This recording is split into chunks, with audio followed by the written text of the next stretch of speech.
Pangarap ko ang ibigin ka. Kay tagal ko nang naghihintay na sa akin ay nag-aalay. Hindi, Marlica, dito na ako. Kakatapos ko lang sa trabaho kay sagutuhan ni Kapitan Tutan. Ito pala yung in-order mong banana loaf kay Lani Manguera. Ayan ito. Wow, ang perfect! Ang dami, ang laki, at higit sa lahat, siksik sa mani. Ang sarap-sarap ng banana loaf nito. Galing mo talagang tumiming, Samara. Saktong-sakto. Magkakapi tayo, mainit na yung water ko. Takto yun sa dalawang banana loaf na ito. Sure na sure, masarap to. Siyempre, galing to kay Lani Manguera ba yun? Lagi ako mag-order doon. Siyempre, pag-isa tayo. Inday Maharlika, yung presidente natin, nag-announce na siya. 10 days na lang daw magparehistro na tayo kasi malapit na daw yung election. Ano masasabi niyo doon? Ay naku, Samara, sabihin mo doon, ibalik niya muna yung 60 billion na ninakaw nila doon sa PhilHealth. Di ba? Pinapasauli ng Supreme Court. Ay naku, Inday Maharlika, di ba yung dati nating presidente, tumakas sa mainstream media, tinakasan daw yung mga sindrome dahil nga daw makukulong din, hinahabol daw ng ICC. Masasabi mo doon. Naniwasap naman din sa mga bayaran vlogger at saka mainstream media. Meron rin tumakas na dumaan pa ng immigration. Nagpunta lang yung dati nating presidente para makipaghalubilo dun sa mga kababayan ng OFW sa Hong Kong para magpasalamat. Ay nako, napakasinungaling nga naman talaga ng social media niya. Ginagawa nilang bobo yung mga manonood. Ay nako, buti pa tong ano ba to? Banana loaf ni Lani Manguera, talagang sure na sure. Alam mo naman yung bansang Pilipinas, bansa ng manipulation.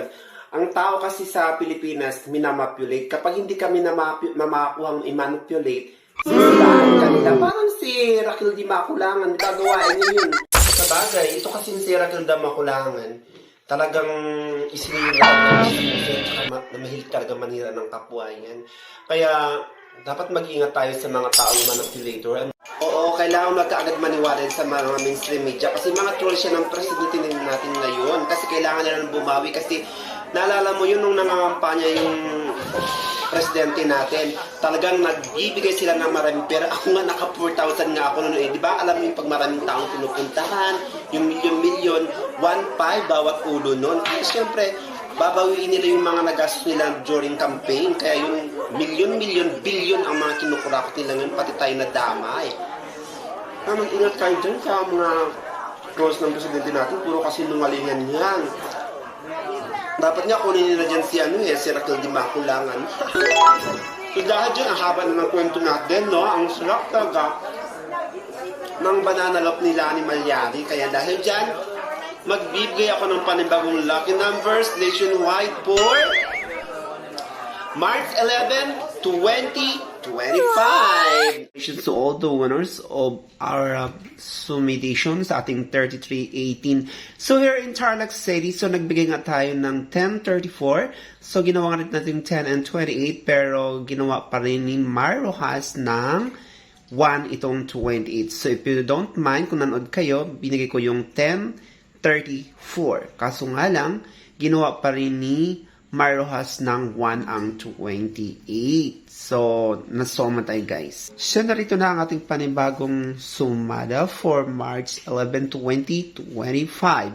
So, sa sumada ng 34-1, ang ibig pong sabihin niya, nag-iisang sasakyan or nag-iisang tahanan, then we have to use the power of negative and positive with an interval of number 2. Hello, Philippines nationwide. Huwag natin kalimutan again. Nasa po ko ng first fall ay kumalang sa taas, sa gitna at sa baba. Sa second ball naman, mula baba hanggang gitna. Pwedeng parang taas, parehong gitna, at parehong baba. So tip number 1 nationwide, we have the number of 2913. 429, kabilang ang 422. Idami mo na ang 1724, maging ang pompyang 17, 1821, or number 529 maging ang 1815. And here we now for other pets sa sumada nationwide dated on March 11, 2025. Araw ng mga daan na pilit kinukurakot ng mga politiko, kaya ang mga daan lubak-lubak na naman. Anyway, here we now sa ating given number na 311. So we have the number of 18, 3 for number 3. And for 11, we have the number of 425. Sa ating number 20 is the number of 1532.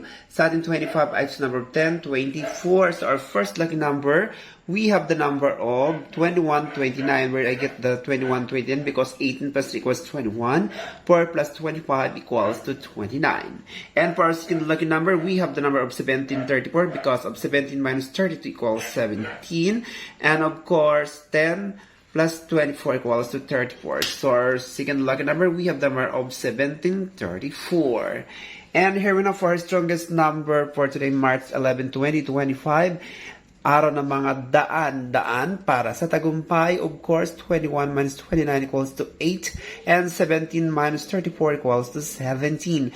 That's why our strongest number is 826, 824, 817, 1724, 1726, maging ang 24, 26. Ang sarap talaga ng banana loaf nila ni Manggera. Ano tayo? Ubus na. Sabagay, alam mo yung dahil Marlikat, totoo yung sinasabi nila. Alam mo yung pinakaiba daw ng politiko at saka magnanakaw. Di ba yung magnanakaw sabay takbo. Ngayon, kapag nahuli, kulong. Samantala yung politiko, tatakbo muna bago magnakaw. Tapos kapag nahuli na ng corruption, thank you lang. O di ba? Kapag Pilipinas, wala talagang patas na batas. Buti pa yung copy ko. Sure na sure, mag-enjoy ka dito. Bye na nga.